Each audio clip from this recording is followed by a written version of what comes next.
નામથી ઓળખાય છે, રૂપથી નહીં. અને સમયથી બીજો કોઈ જાડો હોય તો મને કહો.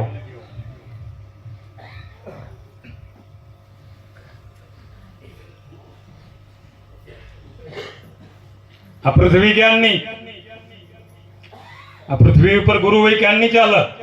ગુરુનો અર્થ શું?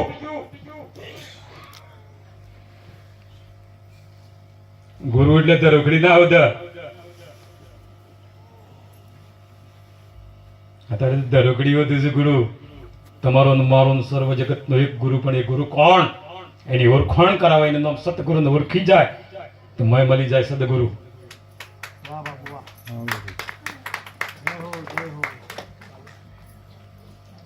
આ તો હું એક ગુરુ ને બીજો એક ગુરુ. ના ના ના, એ ટોળો ગુરુ નહીં, એ તો ધરોખડી હોદવા વાળો કહેવાય.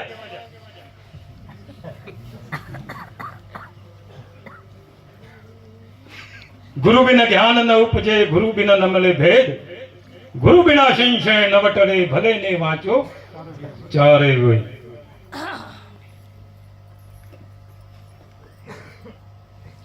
ગુરુનો અર્થ મૃત્યુના ભયમાંથી મુક્ત કરો. શીલ, શીલ એટલે ગુરુ, સંતોષ એટલે ચેલા. શરીર ગુરુ નહીં. બધા શરીરને ગુરુ અડી પડ્યા, તેમાં બિચારા પેલા પાસે જવું તો સારું જ્ઞાન મળે ને પેલા પાસે જવું તો સારું ધ્યાન મળે. ગુરુ એક જ હોય. કોણ ગુરુ? શિવ. ખૂંટા બેઠા પછી ફરવાની જરૂર નથી.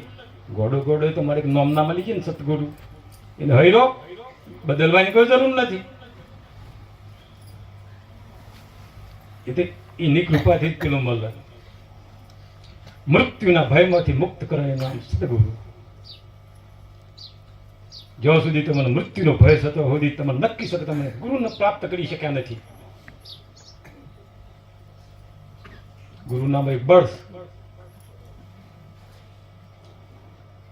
પરમાત્માથી છૂટો પડેલો પ્રાણ પ્રવાસમાં નીકળ્યો અને પાછો પરમાત્માને મળવા માટે ફોફો મારે છે. અંશ ઈશ્વર માણી જુદો કર્યો. ફરતો ફરતો પ્રવાસ કરતો કરતો કરતો કરતો કરતો કરતો કરતો કરતો મનુષ્યની ગાડી મળી ગઈ છે ને, મનુષ્ય દેહની. આપણે બધા કહીએ છીએ કે ગાડીમાં પ્રવાસ કરીએ છીએ, પણ વાત બરોબર છે, પણ આમ આત્મા કેટલેથી પ્રવાસ કરતો કરતો હોય. મનુષ્યની ગાડીમાં બેઠો છે આત્મા. તમારા ઘરે લાઈટ છે, મહિનો થાય એટલે લાઈટ બિલ આવે કે ભાઈ બિલ આવી ભરી દો. ગોળાઈમાં નથી ભરવું. 1 મહિનો ચાલુ, કદાચ વાયરમાં 2 મહિના ચાલુ. અમારે કાળો ભાઈ આવેલા સંગ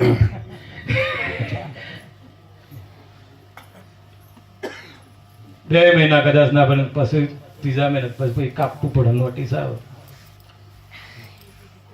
એમાં મનુષ્યનો દેહ છે એ આજે તો મુસાફરી કરતા કરતા આયા ને, હેમો હેમો ફરતા ફરતા આયા હો દેજો ને. આ તો સંતોએ કીધું છે કે 184 ઝાડ બન્યા હો, પ્રાણી બન્યા હો, પક્ષી બન્યા હો, પશુ બન્યા હો, ફરતા ફરતા મુસાફરી કરતા કરતા કરતા કરતા કરતા મનુષ્યના દેહમાં આવ્યા. અને મનુષ્યના દેહમાં આવીને તમે જો આ બિલ ના ભરો. કયું બિલ? કે તમે પૃથ્વી ઉપર કેટલું ટક્યા, શ્વાસ કેટલા લીધા, સૂર્યના પ્રકાશ કેટલા લીધા, પાણી કેટલું પીધું, અન્ન કેટલું ખાધું. અલંકાર, અલંકાર ખાલી કાપડ નથી, અલંકાર દેહ. આ દેવ દેહની રક્ષા કરી રહ્યો છે સદાય. અલંકાર દેહ. હું હોરલોકનો પૂંજાડી છું, બાકીનો નાથ. હોરલોકનો સેવક છું સદાય.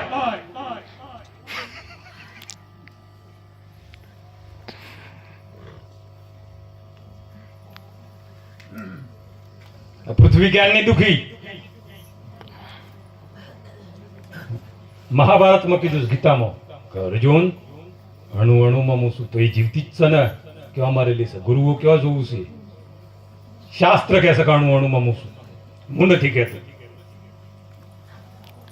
તો એમાં જીવશે જ ને. તમને કાઠું પડશે જઈને કાઠું નહીં પડતું હોય? શાસ્ત્ર પુરાવો છે, મારા મોઢાની વાત નથી. તો પૃથ્વી ક્યાંની? આ પૃથ્વી પર ગુરુઓ ક્યાંના? ભગવાનના કેટલા દર્શન કરે આ લોકો? એના માટે જ કરે. ગુરુઓની વાત, ભક્તોની નહીં.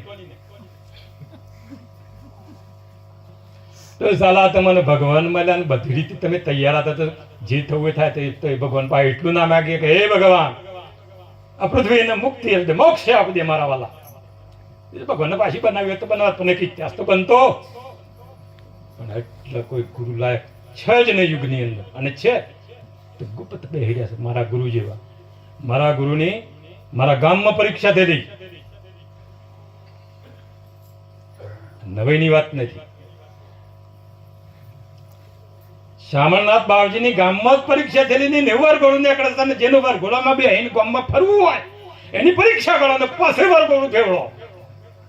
ખાલી ખાલી નહીં.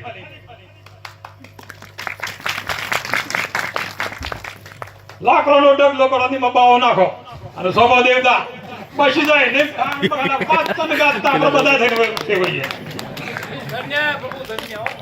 અને ભાઈ જો તો જ્યાં ભગવાન સારું કરજે હું મોડી ગાલી હતી. ખોટી વાત હોય તો કયો. જે ના બરગોડામાં ફરવું હોય, બગીમાં બેહીન કે પાલખીમાં બેહીન, એક સત્ય હકીકત છે. એક સત્ય હકીકત. શામળનાથની પરીક્ષા થતી, કનકનાથની પરીક્ષા થતી. આપણે કનકનાથજીને પૂંજીએ છીએ બધા, પરીક્ષા દીધી અને પછી પૂંજીએ છીએ આપણે. વગર કસોટીના પૂંજવા જેવો મતલબ છે. કસોટી વગરના પૂંજી શું કરો તમે? મારા પાસે 2 મહાત્મા હોય, એક મસ્ત મહાત્મા હતા, એ બહુ સારા હતા. મને એક મહાત્મા કી ગયા, તમે તો દર્શની થયા. મેં કીધું હાજી બાબજી, તમારા ગુરુ તો વગર છે. મેં કીધું હાજી બાબજી, મારા ગુરુ બ્રહ્મ થઈ ગયા. બ્રહ્મ થઈ ગયા ને મારામાં સમય ગયા. બરોબર? એટલે કે તમે ઓમકાર કેમ કરીને ઉઠાવો? મેં કીધું નમીન કે ના ઉઠો. તમારો નથી ઉઠાવવાનો, તમારો ઓમકાર મારે ઉઠાવવાનો નહીં, તમારી મારે સમય રહેતા હોવાની જરૂર નથી. 1-2 દન નહીં, ભગવાન નામ રહેતો હોવી નહીં, સમય રહેતા હોવાની જરૂર નથી. નાથ એમ નામ છે ને તો સમયનો એક જ શિષ્ય સ્વરૂપ.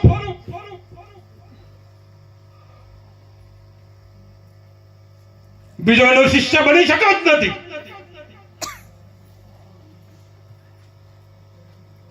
સમયનો એક જ શિષ્ય સ્વરૂપ.